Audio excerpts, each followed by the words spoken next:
বিশ্বাসীদের জীবনে পরীক্ষা আসা, পরীক্ষা থাকা, ইটস এ মাস্ট। এটা থাকবে। আর পরীক্ষার মধ্য দিয়ে আল্লাহ তাআলা বান্দার সম্মান এবং মর্যাদাকে বাড়ান। আর মনে রাখতে হবে, পরীক্ষা যত বড়, উত্তীর্ণ হতে পারলে এটার পুরস্কারও অনেক বড়।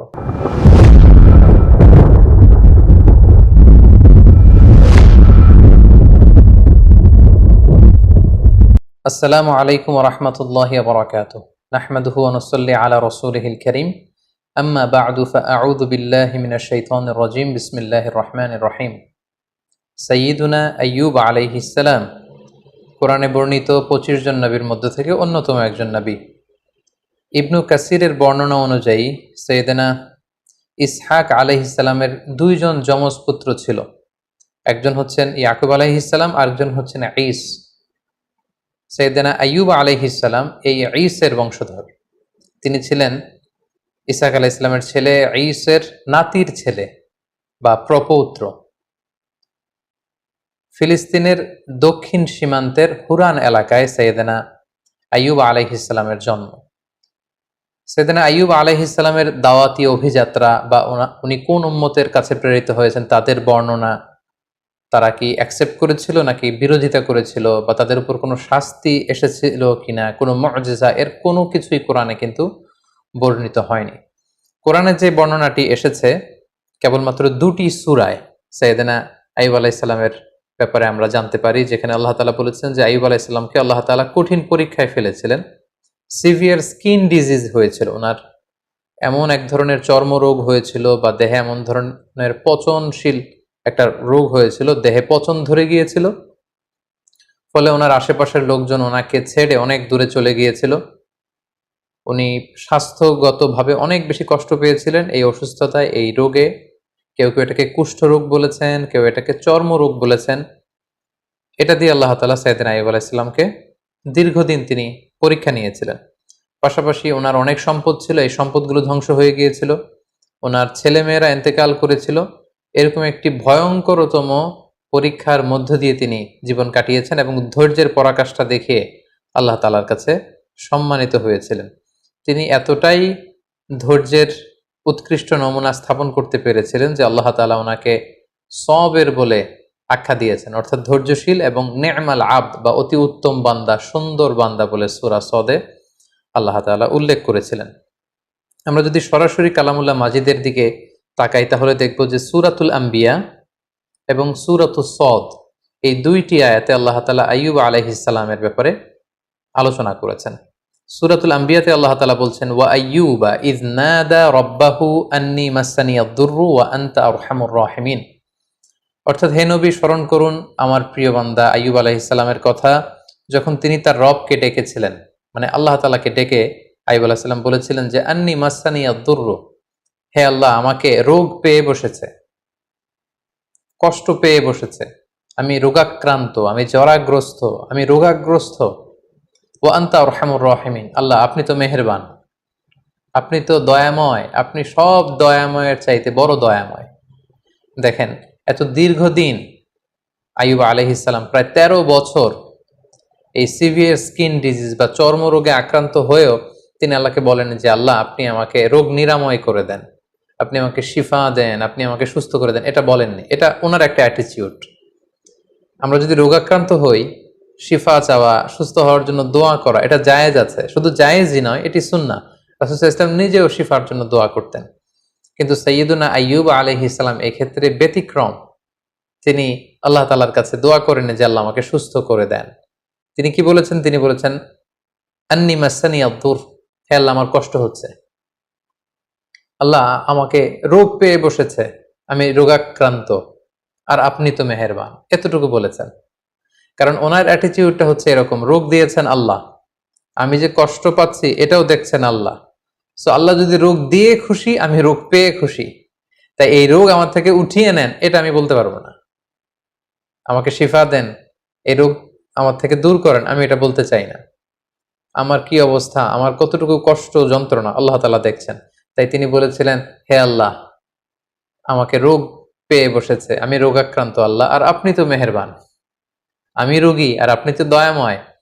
এটা দিয়ে উনি কেমন যেন বোঝাতে চাইলেন যে হে আল্লাহ, আমি যে অসুস্থ, আপনি তো দয়ার সাগর, আপনি তো চাইলে দয়া করে আমাকে সুস্থ করে দিতে পারেন। এভাবে তিনি আল্লাহ তাআলাকে ডেকেছেন এবং আল্লাহ তাআলা এত খুশি হয়েছেন, আল্লাহ বলছেন যে ফাস্তাজাবনা লাহু, আমি আইয়ুবের ডাকে সাড়া দিলাম, ফাকাশাফনা মা বিহি মিন দুর, তার যে রোগ এটাকে আমি ভালো করে দিলাম।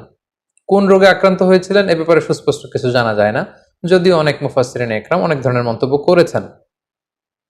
আল্লাহ তাআলা বললেন ওয়া আতাইনাহু আহলাহু, আমি তার সন্তানদেরকে ফিরিয়ে দিলাম, ওয়া মিসলাহুম মাআহুম, এবং অনুরূপ আরো দান করলাম। মুফাসসিরিন ইকরাম বলেছেন যে আইয়ুব আলাইহিস সালামের 7 সন্তান ছিল, মোট 14 জন সন্তান ছিল, 7 জন ছেলে 7 জন মেয়ে। ছাদের নিচে চাপা পড়ে 7 ছেলে 7 মেয়ে সবাই ইন্তেকাল করেছে। আল্লাহ তাআলা তাদেরকে আবার পুনরায় জীবিত করলেন। কোন কোন তাফসিরে এসেছে যে আল্লাহ তাআলা 7 ছেলে 7 মেয়ে এই 14 জনকে আবার জীবিত করলেন। শুধু তাই নয়, ও মিসলাহুম মাআহুম, আইয়ুব যখন সুস্থ হয়ে গেল তার ঔরসে আল্লাহ তাআলা আরো 7 জন ছেলে আরো 7 জন মেয়ে মোট 14 জনকে দান করলেন। সুবহানাল্লাহি বিহামদি। আল্লাহ তাআলা বললেন রাহমাতাম মিন ইনদিনা, এটা আমার পক্ষ থেকে রহমত স্বরূপ, ওয়া যিকরা লিল আবিদিন, আর ইবাদতকারীদের জন্য এতে রয়েছে উপদেশ। যারা আল্লাহ তাআলার ইবাদতে মগ্ন থাকে, আইয়ুবের মতো এরকম ইবাদতকারী হতে চায়, তাদের জন্য এই ঘটনার মধ্যে উপদেশ রয়েছে। সূরা সদের দিকে যদি আমরা তাকাই তাহলে দেখব যে কিভাবে আল্লাহ তাআলা এই 13টি বছর রোগাক্রান্ত থাকার পরে আইয়ুবকে তিনি সুস্থ করলেন।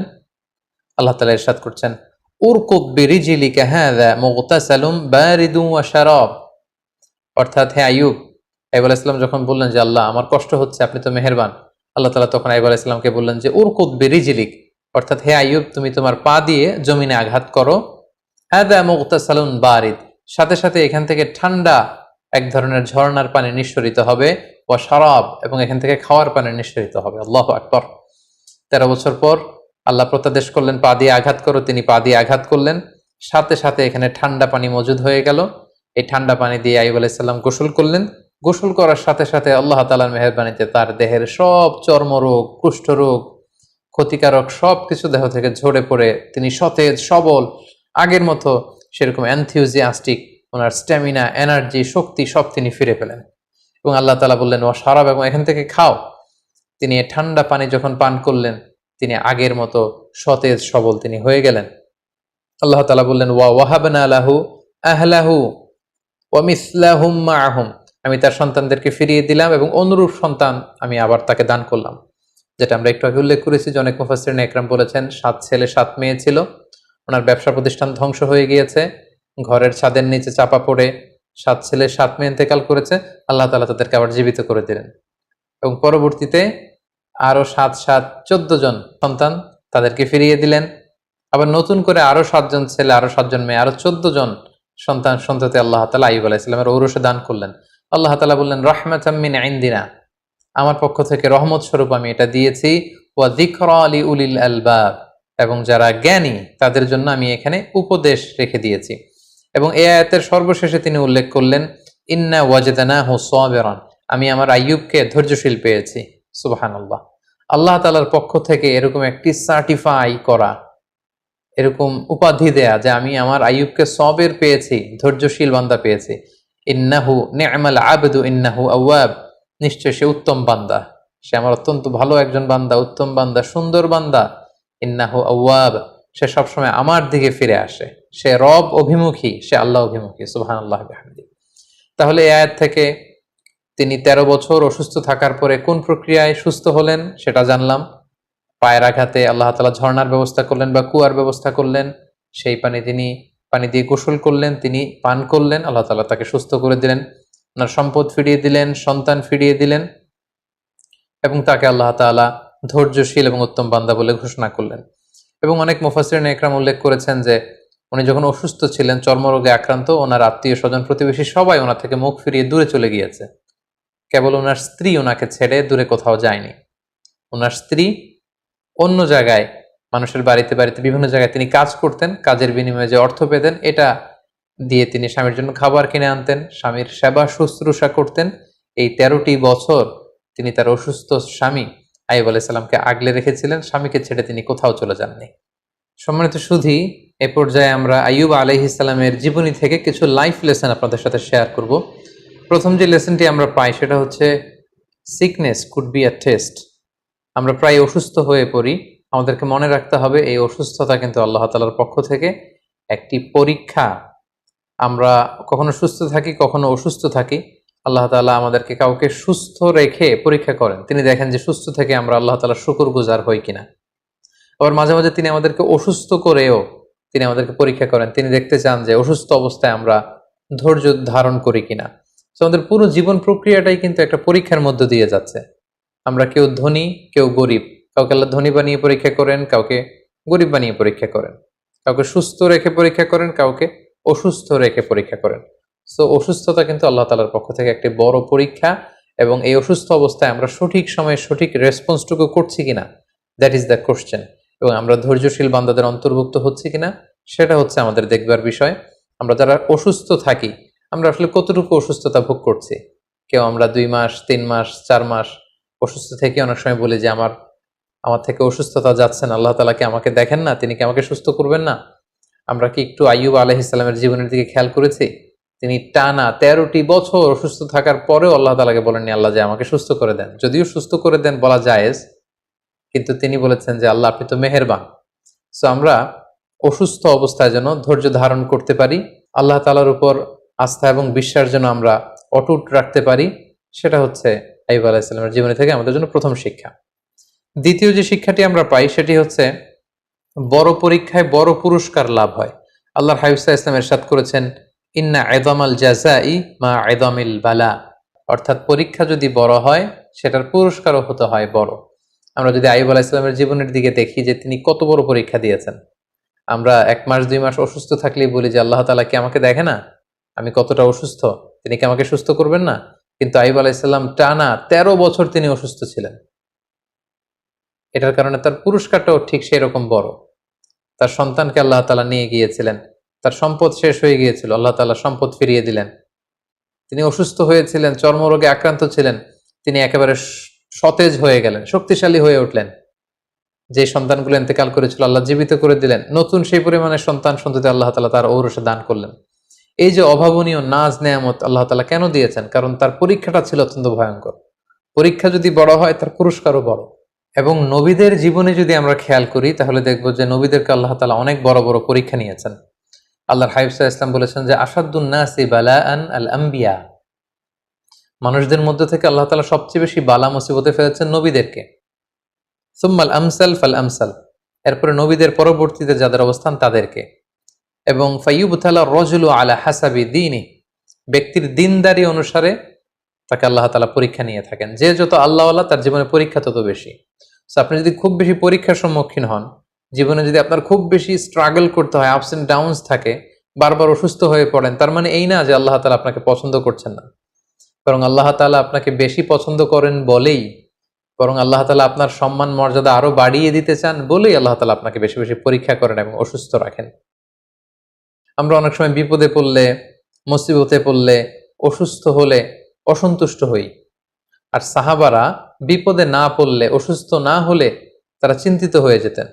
সাহাবীদের যখন অসুস্থতা আসতো না, কোনো বিপদ আসতো না, তখন ওনারা চিন্তা করতেন, হায় রে, আল্লাহ তাআলা কি আমাকে পছন্দ করেন না? তাহলে আল্লাহ তাআলা আমাকে পরীক্ষা নিচ্ছেন না কেন? আমার জীবনে কোনো বিপদ আসছে না কেন? আমার জীবনে কোনো অসুস্থতা নেই কেন? তার মানে আল্লাহ তাআলা কি আমাকে কম পছন্দ করছেন? ওনারা সবসময় এটা নিয়ে চিন্তিত থাকতেন। আর আমরা বিপদে পড়লে চিন্তিত হয়ে পড়ি। সম্মানিত শুধু মুমিন জীবনে বিপদ আসা এটা একেবারে ওতপ্রোতভাবে জড়িত, এটা আসবেই। আল্লাহ তাআলা বলছেন, ওয়ালা নাবলুওয়ান্নাকুম বিশাইইম মিনাল খাউফি ওয়াল জুই ওয়া নাকসিম মিনাল আমওয়ালি ওয়াল আনফুসি ওয়াস সামারাত। আমি আল্লাহ তাআলা অবশ্যই অবশ্যই তোমাদেরকে পরীক্ষা করব। কি দিয়ে পরীক্ষা করব? মিনাল খাউফ, ভীতিকর পরিস্থিতির মধ্য দিয়ে তোমাদেরকে যেতে হবে। ওয়াল জু, খাদ্য ঘাটতি ঘটবে, ক্ষুধার জ্বালায় কষ্ট পেতে হবে তোমাদেরকে। ওয়া নাকসিম মিনাল আমওয়াল, সম্পদের ঘাটতি হবে। ওয়াল আনফুস, তোমাদের প্রিয়জনদেরকে কখনো কখনো হারানো লাগতে পারে। ওয়াস সামারাত, তোমাদের সম্পদ নষ্ট হবে, ফল ফসল নষ্ট হবে, দুর্যোগ আসবে, প্রাকৃতিক দুর্যোগ। এই নানা ধরনের ঝঞ্ঝা বিক্ষুব্ধ পরিস্থিতির মধ্য দিয়ে তোমাকে যেতে হবে, আর আমি তোমাদেরকে পরীক্ষা করবই করব। সো বিশ্বাসীদের জীবনে পরীক্ষা আসা, পরীক্ষা থাকা, ইটস এ মাস্ট, এটা থাকবে। আর পরীক্ষার মধ্য দিয়ে আল্লাহ তাআলা বান্দার সম্মান এবং মর্যাদাকে বাড়ান। আর মনে রাখতে হবে, পরীক্ষা যত বড়, উত্তীর্ণ হতে পারলে এটার পুরস্কারও অনেক বড়। সাইয়েদনা আইয়ুব আলাইহিস সালামের এই জীবনীতে আমরা এটা দেখতে পেয়েছি। সবশেষে যে শিক্ষাটি আমরা পাই সেটি হচ্ছে, একটি শান্তিপূর্ণ জীবনের জন্য, একটি প্রশান্ত লাইফের জন্য একজন নেককার স্ত্রী, লাইফমেট বা সোলমেট খুবই জরুরি। যিনি সবসময় স্বামীকে সাপোর্ট করবেন, স্বামীর সেবা সহযোগিতায় নিজেকে বিলিয়ে দেবেন, এরকম একজন নেককার স্ত্রী থাকাটা জীবনে সফল হওয়ার ক্ষেত্রে অনেক বড় ভূমিকা রাখে। যেটা আমরা আইয়ুব আলাইহিস সালামের জীবনীতে কিন্তু দেখেছি, যে ওনার আত্মীয় স্বজন, পাড়া প্রতিবেশী সবাই যখন ওনাকে ছেড়ে চলে গিয়েছে, ওনার স্ত্রী কিন্তু ওনাকে ছেড়ে যায়নি। ওনার স্ত্রী ওনাকে আগলে রেখেছে, ওনাকে সাপোর্ট করেছে, ওনাকে শেল্টার দিয়েছে, ওনাকে মানসিকভাবে সহায়তা করেছে। এজন্য এরকম একজন নেককার স্ত্রী আমাদের প্রত্যেকের জীবনে দরকার। আল্লাহ তাআলা এরকম একজন লাইফমেট আমাদের জন্য নসিব করুন, এবং নবীদের দেখানো পথে এবং মতে আমরা যেন আমাদের জীবন পরিচালনা করতে পারি, তিনি আমাদেরকে তৌফিক দান করুন। হাদা মা ইনদি ওয়াল ইলমু ইনদাল্লাহ, আলাইহি তাওয়াক্কালতু ওয়া ইলাইহি উনীব। ওয়াসসালামু আলাইকুম ওয়া রাহমাতুল্লাহি ওয়া বারাকাতুহু।